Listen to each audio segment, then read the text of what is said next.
심령이 가난한 자가 받는 복이라고 정해 보았습니다. 오늘 말씀을 보게 되면 팔복의 말씀을 우리가 알 수가 있습니다.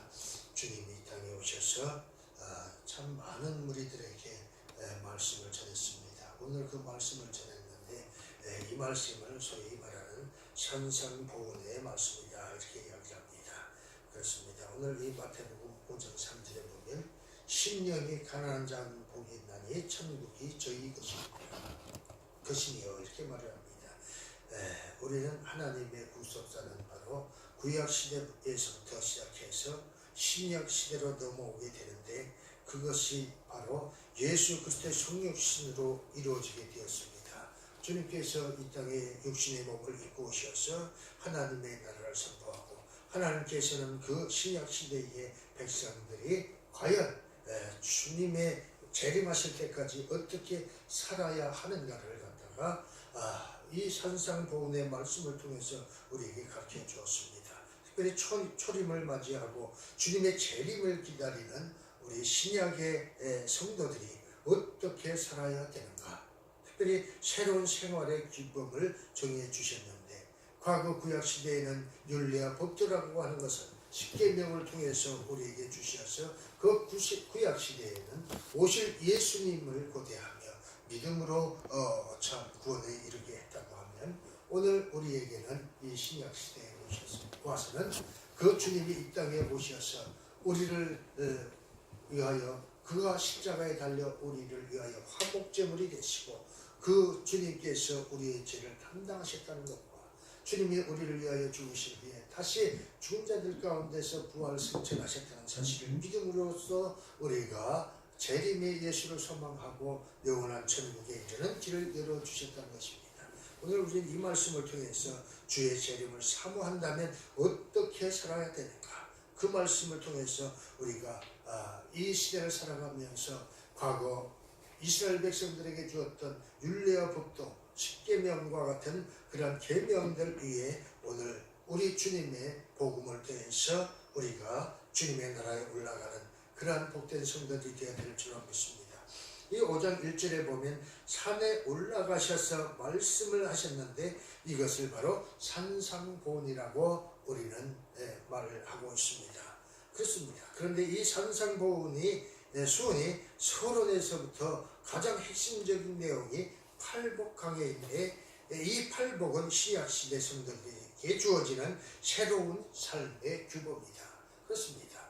나라의 법이 있고 그 윤리 도덕이 있고 그 각 단체마다 규칙이나 그런 정관들을 만들어서 그 정관들을 지켜야 합니다.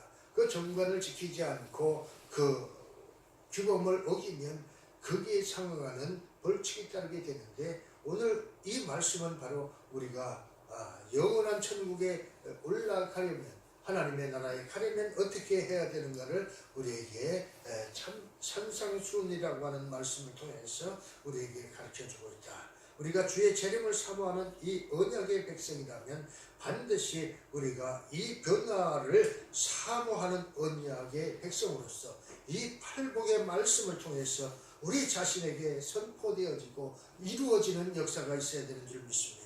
오늘 그것을 위해서 주님은 우리에게 이 말씀을 우리의 심령에 심어주는 줄 믿습니다.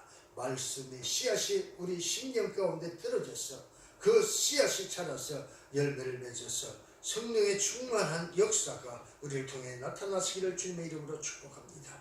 마태복음 5장 1절에서 2절에 보면 예수께서 무리를 보시고 산에 올라가 앉으시니 제자들이 나온지라 하십니다. 제자들이 나와서 그 말씀을 들었다. 입을 열어 가르쳐 가라사대 그러면서 3절부터 이 8가지 복을 말씀하셨습니다.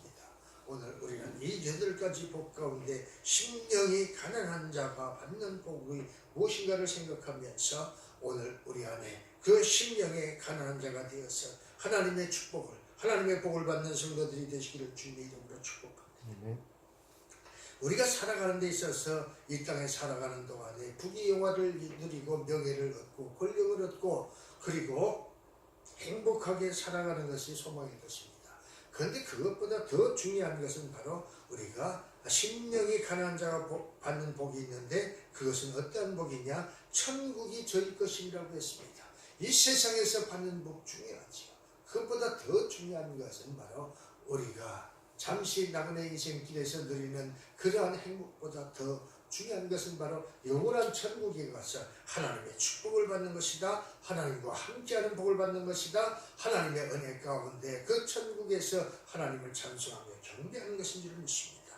오늘 심령이 가난한 자가 되어서 천국을 우리의 소유로 우리가 받는 축복의 성도들이 되시기를 주님의 이름으로 축복합니다.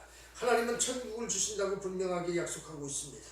실로 천국은 바로 그들의 소유가 된다는 것을 이 엄청난 복을 이 팔복을 통해서 가난한 자가 받는다고 말씀하고 있습니다.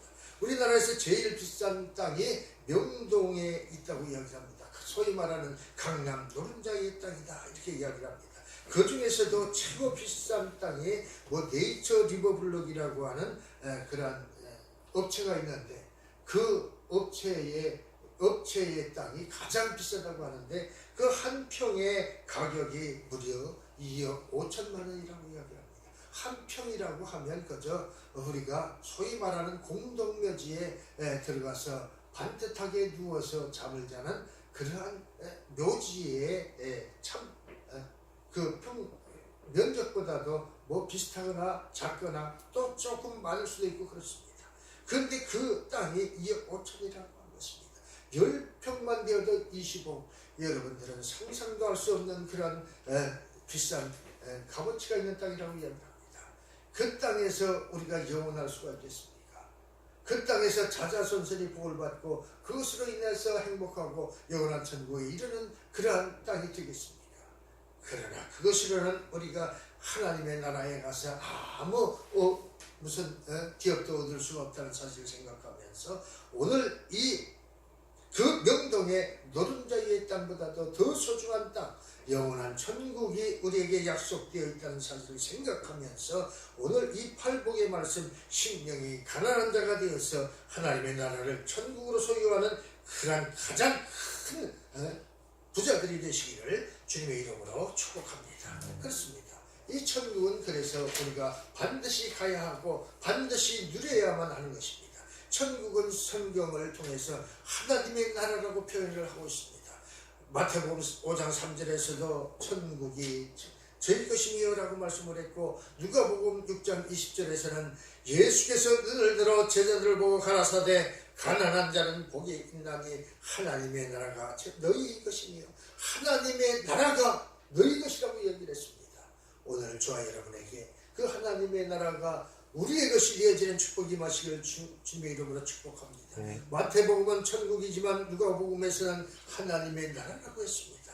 하나님의 나라는 하나님이 통치하는 나라를 가르쳐 이야기를 합니다. 아무리 하나님의 나라라고 하더라도 그 이름을 부른다고 할지라도 하나님이 통치하지 않아야 하면 아무 의미가 없는 것입니다. 하나님의 나라가 아니라고 하는 것입니다. 오직 하나님의 나라는 하나님이 통치하시고 하나님이 함께하는 나라라고 하는 것을 믿으시길 주님의 이름으로 축복합니다.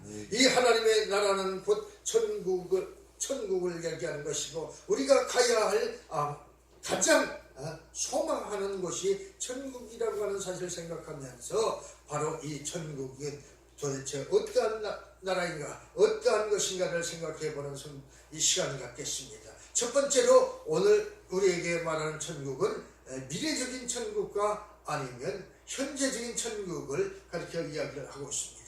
미래적인 천국은 어떠한 것이냐? 심령이 가난한 자는 미래적인 천국의 소유자가 된다고 말씀하고 있습니다. 미래적인 천국은 바로 계시록 21장 3절로 4절에 보면 눈물이 없고 또 고통이 없고 애통하는 것이 없고 곡하는 것이 없다고 했습니다.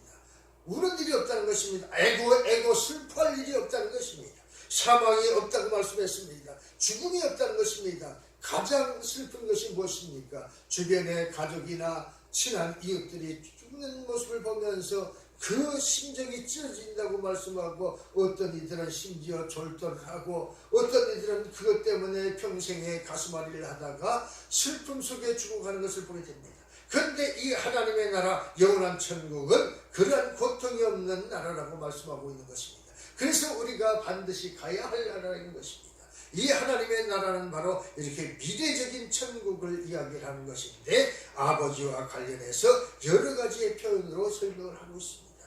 천국은 바로 아버지의 집이라고 했습니다. 우리 어린 자녀들이 참 가야 할 곳은 어디입니까?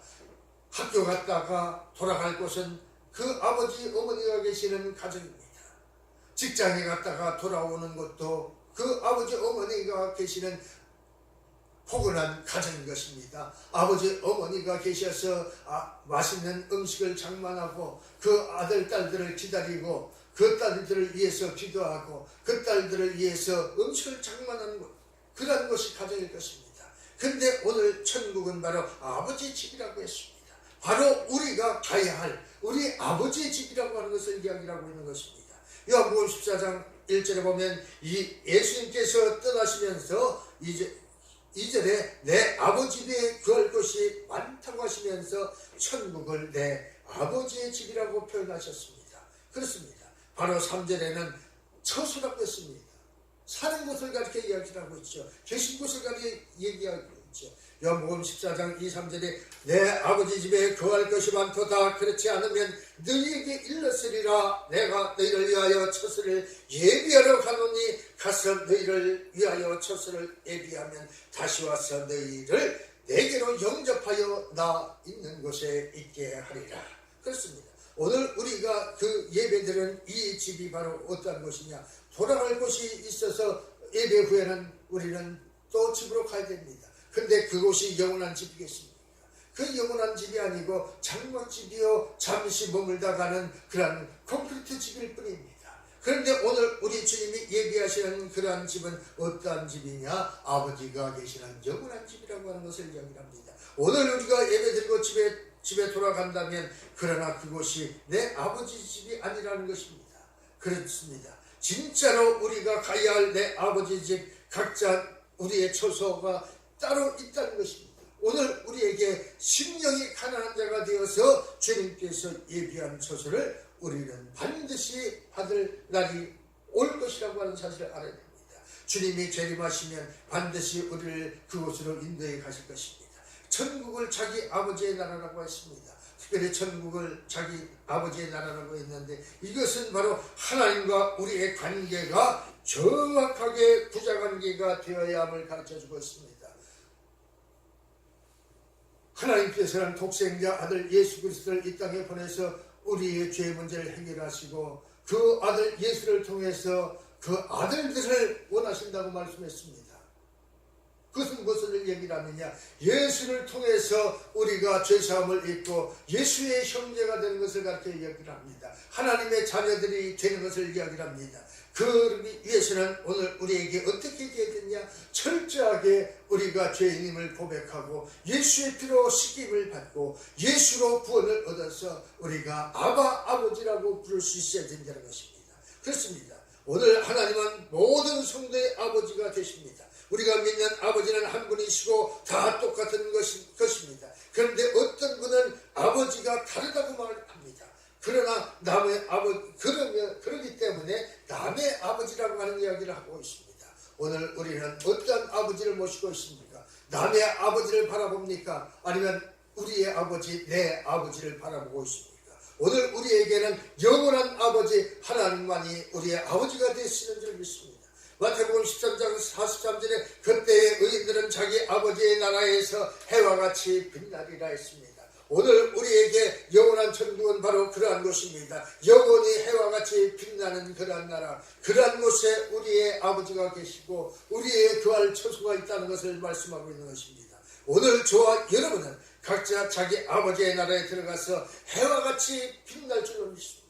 이것이 우리가 믿는 하나님의 능력이고 이것이 우리를 위하여 주님을 이 땅에 보내주신 하나님의 이유인 것입니다. 이것을 우리는 성도가 하나님과 부자관계에 있으며 이 부자관계가 끊어지지 않는 자들이 미래적인 천국에 들어간다는 것을 가르쳐주고 있습니다.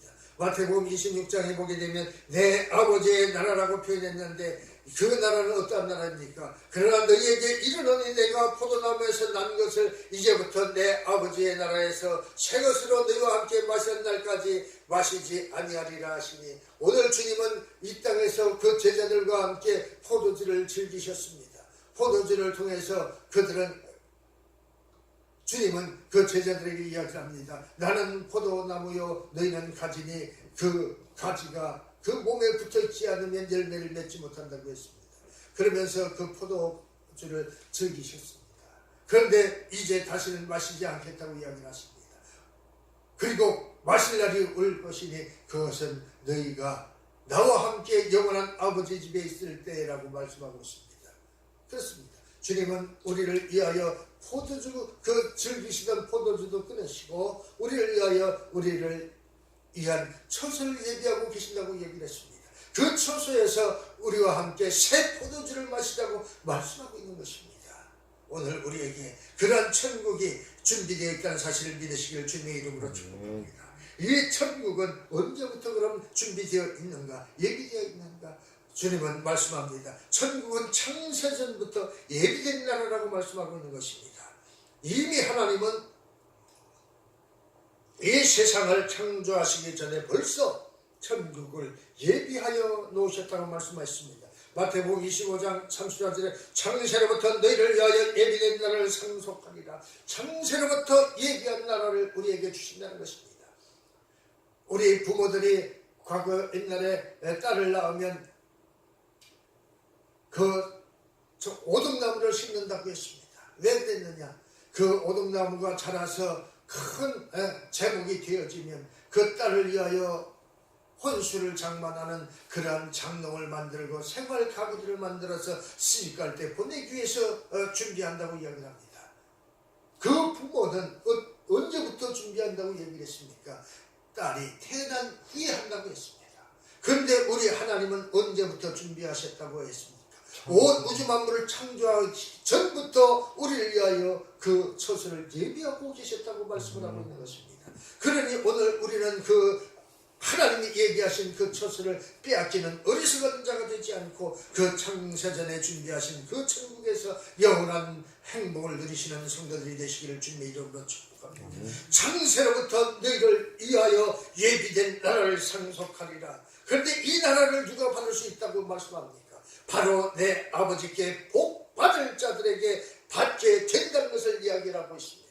아버지께 복 받을 자들은 어떤 사람입니까? 오늘 마태복음 25장 41절에는 그 사람들은 저주받을 사람들이라고 표현했습니다. 저주받을 사람들은 하나님의 나라에 들어가지 못합니다. 오직 하나님의 나라를 유업으로 받는 자들은 또 왼편에 있는 자들에게 이르시되 저주를 받을 자들아 나를 따라 마귀와 그 사자들을 위하여 예비된 영영한 불에 들어가라. 하나님을 믿지 않는 자들은 영영한 불에 들어가겠거니와 하나님을 믿는 믿음의 자녀들은 영원한 천국, 그곳은 애통하는 것이 없고 곡하는 것이 없고 슬픔이 없고 질병이 없고 사망이 없는 곳이라고 얘기를 했습니다. 그곳을 우리가 하나님의 유업으로 받는다는 것입니다. 그 사람들은 저주받을 사람이라는 표현은 무엇입니까? 바로 또 오른편에 있는 자들에게 이르시되 저주받을 자들, 남의 아버지를 바라보는 자들, 남의 아버지를 섬기는 자들은 그렇게 다 저주를 받아서 지옥으로 간다는 것을 의미합니다. 오늘 우리는 영원한 아버지 하나님, 오직 유일하신 하나님 아버지를 섬기는 자들로서 예수 그리스도를 통하여서 우리에게 하나님을 아버지라 부를 수 있는 그러한 은혜를 받았다는 사실을 생각하면서 오늘 우리는 천국의 주인공들이 되어야 되는 것입니다. 사랑하는 성도 여러분, 오늘 우리는 저주받은 자들이 아니라 아버지께 복받을 자들입니다. 그래서 우리를 위하여 창세전부터 예비된 하나님의 나라 천국이 있는 줄을 믿습니다. 그것이 오늘 주님께서 우리를 위하여 준비하고 계시다는 사실입니다. 우리를 위하여 창세로부터 예비한 하나님의 나라 천국이 있습니다. 반드시 있습니다. 그러므로 이 세상에 가장 성공한 사람이 누구인가는 바로 그 하나님의 나라 미래적인 천국을 소유하는 믿음이 있는 사람, 마음이 가난한 자가, 심령이 가난한 자에게 그 미래적인 천국을 하나님이 준비하고 계시다는 사실을 믿고 오늘 우리는 애통하는 자들, 천국을 소유하는 자들, 마음이 가난한 자들이 되시기를 주님의 이름으로 축복합니다. 이 세상의 삶은 잠시 잠깐이요 천국의 삶은 영원한 것이라고 말씀하고 있습니다. 영원한 천국을 소유하는 자만이 여러분이야말로 그 이 세상에서 복받은 사람들이 될 것입니다. 복받은 사람들을 진리를 믿습니다. 오늘 저와 여러분은 이렇게 이 미래적인 천국의 주인들이 다 되시기를 주님의 이름으로 축복합니다. 특별히 오늘 또 현재적인 천국이 있다고 말씀했습니다. 마음이 가난한 자들에게는, 심령이 가난한 자들에게는 현재적인 천국도 우리 것이라고 하는 것입니다. 이 땅에 살아가는 동안에도 천국에 사는 것과 같이 마음이 평안한 자들이 되시기를 주님의 이름으로 축복합니다. 천국이 저희 것이며, 바로 이 말씀이 헬라어로서 에임이라고 하는데 현재형으로 쓰였다는 것입니다. 무엇을 얘기를 합니까? 바로 천국을 지금 이 세상에 살면서 현재 소유하고 누리며 살아간다는 것을 이야기하고 있는 것입니다. 이것은 두 가지 뜻을 가지고 있다고 이렇게 말씀을 기록을 하고 있습니다. 첫째로 우리에게 그 뜻은 무엇이냐? 천국의 주인 되신 예수님께서 지금 우리와 함께 하신다는 뜻인 것입니다. 그 우리를 위하여 영원한 첫 예배하러 가신 그 주님께서 보혜사 성령을 우리에게 주셔서 오늘 우리 안에서 그 보혜사 성령이 함께 하심으로 오늘 우리는 그 주님과 함께하는 그런 천국의 주인공들이라고 하는 사실인 것입니다. 예수님 당시로 돌아가 보면 분명히 하나님의 사람으로 말씀이 육신이 되어 이 땅에 오셔서 같이 밥 먹고 잠을 자고 또 살면서 말씀을 증거하셨습니다. 그러면서 주님은 말씀했습니다. 제자들이 그 설교를 들으면서 신앙생활을 같이 한 것입니다. 그런데 주님께서 제자들보다 먼저 떠났습니다. 그 주님이 오신 사건은 바로 임마누엘 하나님이 우리와 함께 하신다고 표현을 하고 있습니다. 그 임마누엘 하나님, 그 성령이 우리 안에 계신다는 것입니다. 그러니 오늘 우리가 살아가는 이곳이 천국이라고 하는 것입니다. 오늘 우리 몸이 하나님이 계신 그러한 성전이 되어진다고 말씀을 하고 있는 것입니다. 누가복음 17장 21절에 또 여기 있다 저기 있다고도 못하리니 하나님의 나라는 너희 안에 있느니라. 우리 안에 그리스도가 계십니다. 우리 안에 보혜사 성령이 계십니다. 그로 인해서 우리는 우리 안에 너희 안에라고 하는 성경을 통해서 우리 가운데 하나님의 나라가 임했다고 말씀을 하고 있는 것입니다. 오늘 지금 이 순간에 우리의 주님께서는 많은 사람들에게 둘러싸여서 말씀을 선포하고 계셨습니다. 그런데 그 너희들 가운데 있는 나라가 바로 하나님의 나라라는 것이라고 이 산상수를 통해서 말씀을 했습니다. 하나님의 나라의 현재성을 말씀하신 것입니다. 이스라엘 백성들은 자기들의 곁에 설교하고 계신 그분이 바로 하나님이시고 하나님의 나라였는데도 불구하고 너무 가까이 있기 때문에 그분을 알아보지 못하고 그분을 오히려 찬수하고 그 십자가의 못을 박는 일에 앞장을 섰던 것입니다. 지금 이제 그 주님께서는 우리에게 분명하게 말씀을 합니다. 십자가로 내몰았던 우리들이었지만 그래서 천국의 주인이 되시는 하나님이 지금 함께 하신다는 것을 오늘 우리는 이 말씀을 통해서 현재의 천국을 이룬 자들이 되시길 주님의 이름으로 축복합니다. 그 십자가에 달리신 예수님이 우리의 죄 문제를 해결하고 이제 우리의 몸을 빌어 성전을 삼으시고 우리 육체 안에 거하신다는 사실을 믿고 오늘 우리 안에 성전이 이루어지고 그로 인해서 천국이 삶을 살아가는 성도들이 되시기를 주님의 이름으로 축복합니다. 성도들이 현재 날마다 천국을 체험하면서 살아가야 한다는 것입니다. 천국은 저희 것이며 바로 누굽니까? 우리를 가르쳐 얘기를 합니다. 이것은 성도들이 날마다 현재 천국을 체험하면서 살아가야 한다는 것입니다. 오늘 우리가 괴롭다고 원망하면 그것은 천국이 아닙니다. 오늘 그럼에도 불구하고 감사하고 그럼에도 불구하고 오늘 기뻐하고 즐거워하는 성도들이 되시기를 주님의 이름으로 축복합니다. 로마서 14장 17절에 하나님의 나라는 먹고 마시는 것이 아니요 하나님의 나라는 의와 평강과 희락이라고 했습니다. 의와 평강과 희락이라고 했습니다. 의와 평강과 희락이라고 오늘 우리에게 말씀하고 있습니다. 정말 하나님의 나라를 소유한 사람은 의롭게 살고 늘 마음에 평강하고 기쁨과 행복이 넘쳐나는 삶을 산다는 것을 말씀하고 있습니다. 우리가 어떻게 해야 현재적인 천국을 누리며 살 수가 있는가? 그것은 바로 현재 하나님의 통치를 받으면서 미래적인 천국을 바라보며 살아가야 한다는 것입니다. 아브라함은 그렇게 살았습니다. 그래서 아브라함은 우리가 우리의 현심을 바라보면 낙심과 좌절과 절망뿐인 것입니다.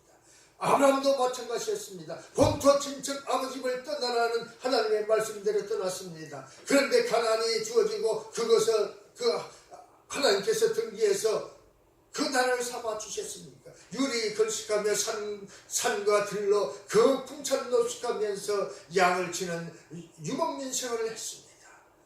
겨우 그가 얻은 땅은 어디였습니까? 아내를 장사하기에 얻었던 세겜 땅 막벨라밭 굴이 전부였습니다.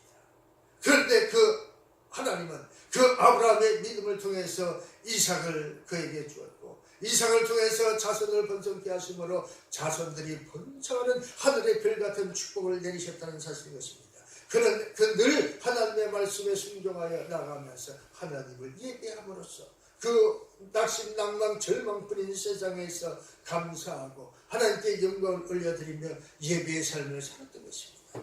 그렇습니다. 오늘 우리에게도 마찬가지입니다. 그것은 현재 하나님의 통치를 받으면서 미래적인 천국을 바라보는 삶입니다. 아브라함은 그렇게 살았습니다. 우리가 우리의 현심을 바라보면 낙심과 좌절과 절망뿐이지만 애들이 속을 썩이고 부모 말 듣지 않고 또 회사에 나가면 상사로부터 참 어려움을 겪고 물질 때문에 고통을 당하고 질병 때문에 참 고난을 당하기도 합니다. 그러나 그것은 잠깐이라고 하는 사실인 것입니다. 그때 미래적인 천국을 바라보면서 살 때 다시 새 소망이 생기고 이것도 잠시 잠깐 지나가리라. 오늘 우리에게 주어진 환난과 고통은 잠시 잠깐이요 지나갈 것입니다. 그리고 우리에게 영원한 천국이 약속되어 있습니다. 아버지께 맡기면 반드시 아버지가 책임져 주시고 내 아버지 집에 처소를 준비하고 계신 우리 주님의 은혜 가운데서 소망이 생기는 것입니다. 또 소망이 생기는 사람은 낙심, 좌절, 절망이 희망으로 바뀌고 의욕으로 바뀌고 다시 일어나야겠다는 결심으로 바뀌게 되는 것입니다. 아브라함도 그랬습니다. 절망했습니다. 낙심했습니다. 그래서 애굽으로 내려가야만 했던 때도 있었습니다. 그러나 하나님의 말씀을 붙들고 이겼듯이 오늘 저와 여러분도 말씀을 붙들고 이기는 자들이 되시기를 주님의 이름으로 축복합니다. 아브라함은 항상 미래적인 천국을 바라보면서 현재적인 천국을 누리며 살았습니다. 히브리서 11장 16절에 보면 저희가 이제는 더 나은 본향을 사모하니 곧 하늘에 있는 것이라. 아브라함은 하늘에 있는 것을 소망하고 이 나그네 인생길에 지금 당장 어떤 나라도 이룩하지 못하였지만 하나님의 나라를 소망하며 인내하며 이겼다는 사실인 것입니다. 그래서 오늘 분명히 이야기합니다. 심령이 가난한 자는 복이 있나니 천국이 저희 것이며 오늘 우리는 이 세상에 살아가는 동안에 환난, 역경, 고난, 핍박, 절망, 아픔, 슬픔, 고통이 있달지라도 참고 인내하면 반드시 하나님이 계신 영원한 천국의 주인공들이 될 것입니다. 더 나은 본향 영원한 천국이 오늘 우리에게 주어진다는 사실을 믿고 세상을 이기고 승리하는 자들이 되시기를 주님의 이름으로 축복합니다. 기도합니다. 좋으신 하나님 참으로 감사하고 감사합니다. 오늘 아버지 하나님 참으로 우리에게 약속하신 심령이 가난한 자가 받는 복이 오늘 우리의 복이 되게 하여 주옵소서.